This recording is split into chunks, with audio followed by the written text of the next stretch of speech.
بسم الله الرحمن الرحيم. அளவற்ற அருளாளனும் நிகரற்ற அன்புடையவனுமாகிய அல்லாஹுவின் பெயரால்.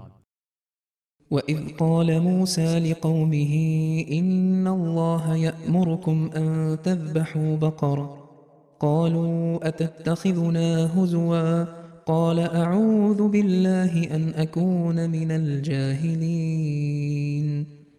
ஒரு காளை மாட்டை நீங்கள் அறுக்க வேண்டும் என அல்லாஹ் உங்களுக்கு கட்டளையிடுகிறான் என்று மூசா தமது சமுதாயத்திடம் கூறிய போது, எங்களை கேலி பொருளாக கருதுகிறீரா என்று கேட்டனர். அதற்கு அவர், அறிவீனனாக நான் ஆவதை விட்டும் அல்லாஹ்விடம் பாதுகாவல் தேடுகிறேன் என்றார். قالوا ادع لنا ربك يبين لنا ما هي قال إنه يقول إنها بقرة لا فارض ولا بكر عوان بين ذلك فافعلوا ما تؤمرون. உமது இறைவனிடம் எங்களுக்காக வேண்டுவீராக, அது எத்தகையது என்பதை அவன் எங்களுக்கு தெளிவுபடுத்துவான் என்று அவர்கள் கேட்டனர். அது கிழடும் கன்றும் அல்லாத இரண்டுக்கும் இடைப்பட்ட மாடு என்று அவன் கூறினான். எனவே உங்களுக்கு கட்டளையிடப்பட்டதை செய்யுங்கள் என்று அவர் கூறினார். قالوا ادع لنا ربك يبين لنا ما لونها قال إنه يقول إنها بقرة صفراء فاقع لونها تسر الناظرين.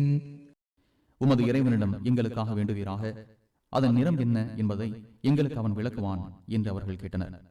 அது பார்ப்போரை பரவசப்படுத்துகிற கருமஞ்சள் நிற மாடு என்று அவன் கூறினான் என்றார்.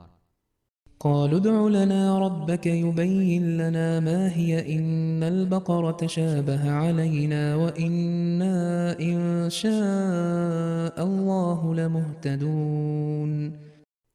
உமது இறைவனிடம் எங்களுக்காக வேண்டுவீராக, அது எத்தகையது என்பதை அவன் எங்களுக்கு தெளிவுபடுத்துவான்.